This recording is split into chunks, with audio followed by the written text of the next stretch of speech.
والسلام على سيد الأنبياء والمرسلين وعلى آله وصحبه أجمعين.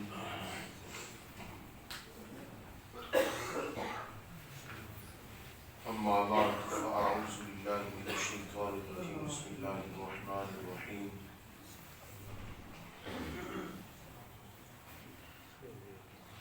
معزز سامعین، اس سے قبل آپ نے سورہ نور شریف کی آیت نمبر 41 اور 42 سماعت فرمائی، جس میں اللہ تعالی نے مختلف مخلوقات کی تسبیحات اور ان کی عبادات کا ذکر فرمایا ہے.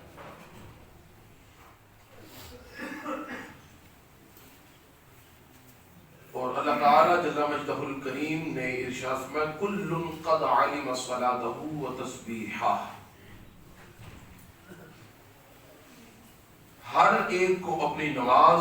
اور تسبیح کا علم ہے مختلف مخلوقات میں.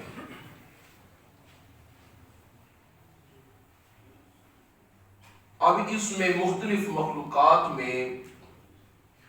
نباتات، حیوانات، جمادات، چرند پرند، کیڑے مکوڑے، جانور اور تمام مخلوقات اس میں ہیں. اور ہر مخلوق اللہ تعالی جل مجدہ الکریم کی تسبیح بیان کرتی ہے. ہر مخلوق اللہ تعالی کی اپنے ایک مطابق عبادت میں مصروف ہے، عبادت کرتی ہے. اور یہاں پر اللہ تعالی جل وعلا نے ارشاد فرمایا کہ ہر کسی کو پھر اپنی عبادت اور اپنی تسبیح کا علم ہے. علماء نے اس پر بڑی تفصیلاً بحث فرمائی ہے کہ علم کا اطلاق کن کن اشیاء پر ہو سکتا ہے، یعنی جمادات پر، نباتات پر، حیوانات پر. آیا علم کا اطلاق ہو سکتا ہے یا نہیں ہو سکتا؟ وہ علم سے شناساور ہے یا نہیں؟ یعنی اگر علم کا معنی از خود جاننے کا ہو تو علم کا اگر ان پر اطلاق ہوگا تو پھر اس ایک اعتبار سے پھر وہ ذی شعور سمجھے جائیں گے. آیا کہ ان پر علم کا اطلاق ہو سکتا ہے یا نہیں؟ تو مفسرین نے اس کا جواب دیتے ہوئے ارشاد فرمایا کہ ان کے دو جواب ہیں. ایک تو یہ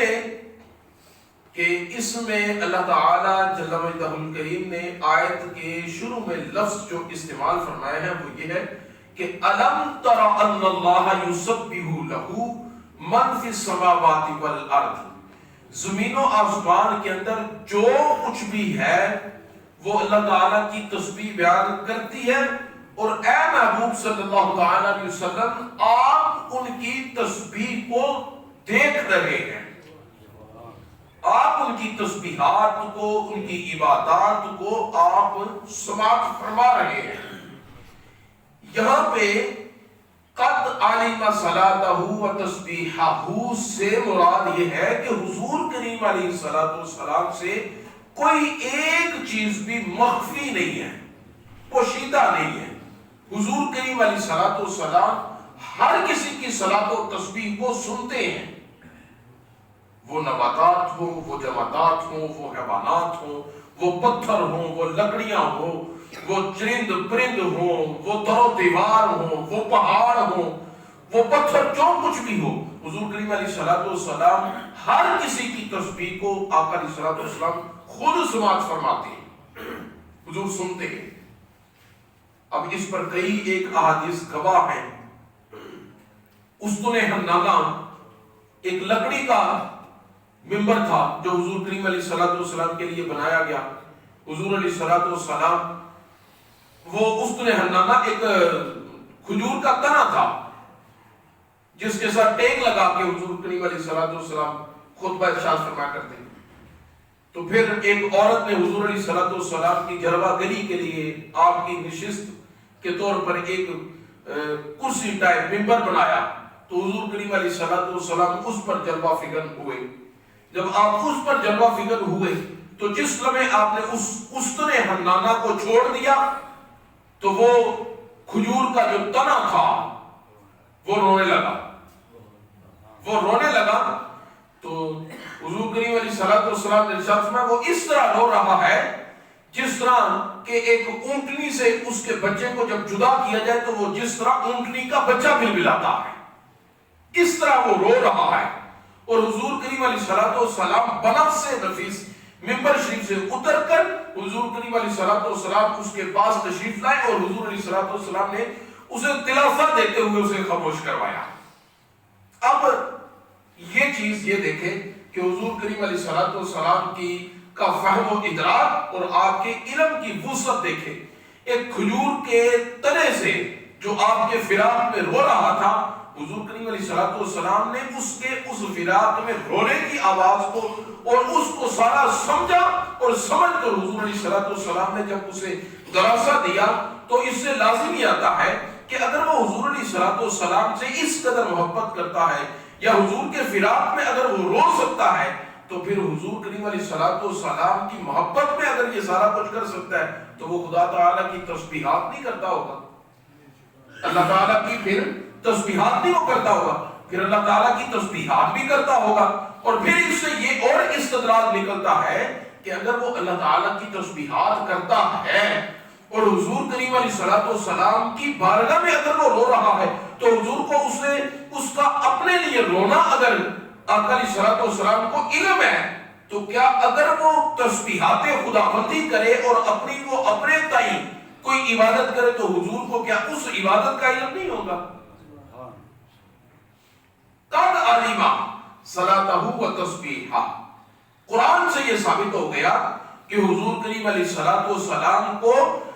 ہر چیز کا علم ہے, ہر چیز کا علم ہے. حضرت مولا علی رضی اللہ تعالی عنہ حضور کریم علیہ الصلوۃ والسلام کے ساتھ جا رہے ہیں, پہاڑی علاقہ شروع ہوا. حضور علیہ الصلوۃ والسلام کی بارگاہ میں عرض کرتے ہیں یا رسول اللہ صلی اللہ علیہ وسلم درود و سلام پڑھنے کی آواز آ رہی ہے, پڑھنے والا نظر نہیں آ رہا. درود و سلام پڑھنے کی آواز آ رہی ہے مگر پڑھنے والا نظر نہیں آ رہا. حضور علیہ الصلوۃ والسلام نے پھر رہنمائی فرماتے ہوئے مولا علی رضی اللہ تعالی عنہ سے فرمایا کہ وہ فلاں پتھر مجھ پر درود و سلام پڑھ رہا ہے. اگر وہ پتھر درود و سلام پڑھ رہا ہے تو حضور کریم علیہ الصلوۃ والسلام اس کے درود کو سن بھی رہے ہیں, سمجھ بھی رہے ہیں. اور اگر وہ پتھر درود و سلام پڑھتا ہے تو کیا وہ عبادت اور اللہ کی تسبیحات نہیں کرتا ہوگا؟ اگر حضور اس کے اپنے ذات پر درود و سلام پڑھنے کو سن سکتے ہیں اور سنتے ہیں تو کیا تسبیحات خداوندی جب وہ کرے تو حضور وہ نہیں سنتے؟ یہاں سے پتہ چلا کہ وہ بھی حضور علیہ الصلوۃ والسلام نے مسلم شریف کی حدیث ہے, آقا علیہ الصلوۃ والسلام نے فرمایا انی اعرف حجرا بمکہ وہو یصلی قبل ان ابعث. حضور نے فرمایا میں اس پتھر کو بھی جانتا ہوں جو میرے تشریف آوری سے قبل مجھ پر درود و سلام پڑھتا تھا. اس پتھر کو بھی میں پہچانتا ہوں. انی اعلم نہیں ہے یہاں پہ, عالمہ یا علم اور ہوتا ہے اور یہاں پہ انی اعرف میں پہچانتا ہوں اس پتھر کو میں پہچانتا ہوں جو میری تشریف آوری سے قبل مجھ پر درود و سلام پڑھا کرتا تھا. تو یہاں سے پتہ چلا کہ قد علم صلاتہ و تسبیحہ, حضور کریم علیہ الصلوۃ والسلام ہر کسی کی تسبیح تحلیل اور ہر چیز کو سنتے. مسجد کے اندر آقا علیہ الصلوۃ والسلام نماز پڑھانے کے دوران جماعت کے دوران حضور علیہ الصلوۃ والسلام نے ایک مرتبہ, بخاری مسلم متفق علیہ روایت ہے یہ, حضور علیہ الصلوۃ والسلام نے پیچھے کسی سے کوئی غلطی ہوئی تو حضور علیہ الصلوۃ والسلام نے جب سلام پھیرنے کے بعد مخاطب ہوئے عوام کی طرف تو حضور علیہ الصلوۃ والسلام نے ارشاد فرمایا کہ جس طرح میں آگے دیکھتا ہوں تمہارے پیچھے بھی, اپنے پیچھے بھی میں اسی طرح دیکھتا ہوں. نہ تمہارا رکوع مجھ سے مخفی ہے اور نہ تمہارا خشوع مجھ سے مخفی ہے. رکوع کا تعلق ظاہر کے ساتھ ہے اور خشوع کا تعلق باطنی کیفیات کے ساتھ ہے. حضور علیہ السلام نے ارشاد فرمایا کہ میں تمہارے رکوع و سجود کو بھی ایسے ہی دیکھ رہا ہوں جس طرح تمہارے خشوع کو دیکھتا ہوں، اور تمہارے خشوع کو بھی اس طرح ہی دیکھ رہا ہوں جس طرح تمہارے رکوع و سجود کو، ظاہر کو تمہیں دیکھتا ہوں، لہذا میں جس طرح آگے دیکھتا ہوں ویسے ہی میں پیچھے بھی دیکھ سکتا ہوں۔ تو یعنی کہ حضور علیہ السلام فرمانا یہ چاہ رہے تھے کہ ایک تو یہ ہے نا کہ بظاہر حضور علیہ السلام فرما رہے کہ میں پیچھے بھی دیکھ سکتا ہوں، نہیں، فرمانے کا مقصد یہ تھا کہ جس طرح میرے آگے دیکھنے سے چیز واضح ہو جاتی ہے اسی طرح ایک میرے پیچھے دیکھنے سے چیز واضح ہو جاتی ہے۔ اور اس کا مجازت اگر آپ معنی محمول جو ہے وہ تھوڑا وسیع کریں تو مقصد یہ ہے کہ جس طرح اس وقت دیکھ رہا ہوں قیامت تک کے حالات اسی طرح دیکھ رہا ہوں، قیامت تک کے حالات اسی طرح دیکھ رہا ہوں۔ یعنی حضور علیہ السلام اپنے سامنے سے مراد سامنے کا زمانہ اپنے آقا علیہ السلام سے پہلے کا دور، آدم علیہ السلام اور اس سے پہلے بھی سارے کا سارا وہ دور سامنے سے مراد ہے، اور پیچھے دیکھنے سے مراد فقط پیچھے دیکھنا نہیں بلکہ پیچھے سے مراد حضور کریم علیہ السلام اور آپ کے بعد قیامت تک اور بعد از قیامت سارا دور بھی حضور علیہ السلام کا پیچھے دیکھنے سے مراد ہے۔ یعنی جس طرح میں آگے دیکھ سکتا ہوں اور سارا کچھ میرے سامنے آگے واضح ہے، فرمایا کہ پیچھے بھی دیکھ سکتا ہوں اور پیچھے دیکھنے کا سارا دور اور سارے زمانے میرے سامنے واضح ہیں۔ اسی لیے حضور نے فرمایا کہ جب بندہ قبر میں جائے گا تو اس سے یہ سوال ہوں گے، پھر اس کے ساتھ یہ معاملہ کیا جائے گا، پھر اس کے ساتھ یہ معاملہ کیا جائے گا، پھر اس کے ساتھ یہ معاملہ کیا جائے گا۔ جنتی ہوگا تو جنت کی کھڑکی کھولی جائے گی، بچھونے جنت کے اس کے لیے بچھائے جائیں گے، جہنمی ہوگا تو اسے یہ سزائیں ملے گی، یہ ہوگا۔ قرآن و سنت میں حضور کریم علیہ السلام نے قبل از وقت سارا کچھ یہ بتا دینے سے مراد یہ ہے کہ جس طرح آگے دیکھ کر سارا کچھ علم ہے، اپنے پیچھے بھی اسی طرح دیکھ رہا ہوں۔ تو پیچھے سے مراد کہ آقا علیہ السلام نے بندے کے آخری مراحل جو قبر تک کے مراحل ہیں، حضور علیہ السلام نے وہ سارے کے سارے واضح کر کے بتا کر خبر ارشاد فرما دی کہ جب قبر پہ پہنچو گے تو یہ سارے کا سارا معاملہ تمہارے ساتھ ایسا کیا جائے گا۔ اب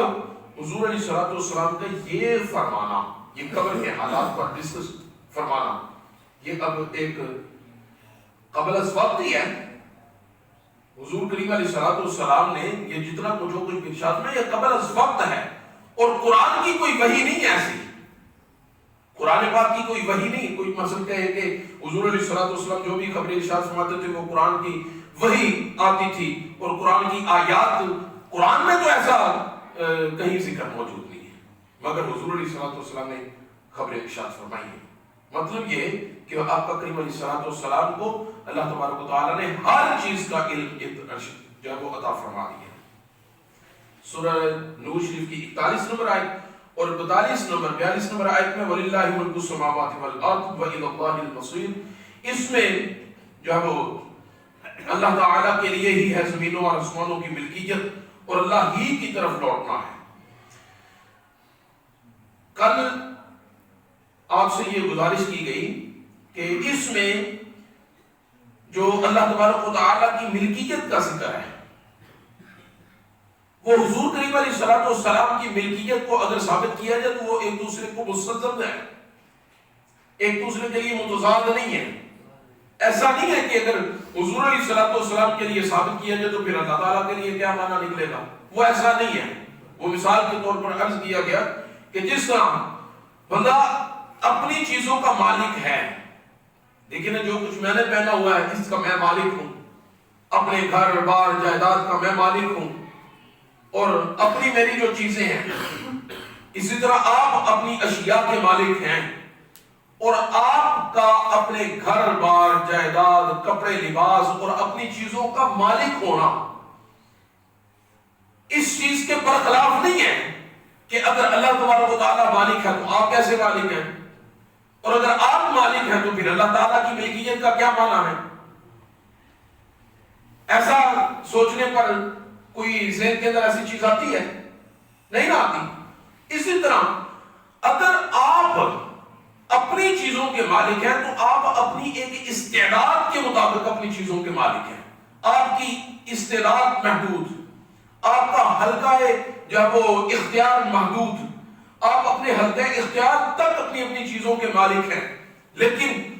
جس طرح آپ کے مالک ہونے کے ساتھ ساتھ اللہ تعالیٰ کی ملکیت پر کوئی فرق نہیں پڑتا، بعین ہی اسی طرح حضور کریم علیہ السلام کے زمین و آسمان اور اس میں جو کچھ بھی ہے ان کے مالک ہونے پر اللہ تعالیٰ کی ملکیت پر کوئی فرق نہیں پڑتا، اس لیے کہ اللہ تبارک و تعالیٰ جل مجدہ الکریم کی ذات کو مالک بنانے والا کوئی نہیں ہے، وہ خود مالک و مختار ہے، اور آقا کریم علیہ السلام کی ذات اقدس کو خالق کائنات نے مالک بنایا ہے، اللہ تعالیٰ نے مالک بنایا۔ حضور علیہ السلام نے ارشاد فرمایا اللہ تعالیٰ نے زمین و آسمان کے تمام خزانوں کی کنجیاں میرے ہاتھ پر رکھ دی، اور آقا علیہ السلام فرماتے ہیں کہ اب ان کے درمیان اپنے اختیار کے ساتھ میں خود تصرف کرتا ہوں۔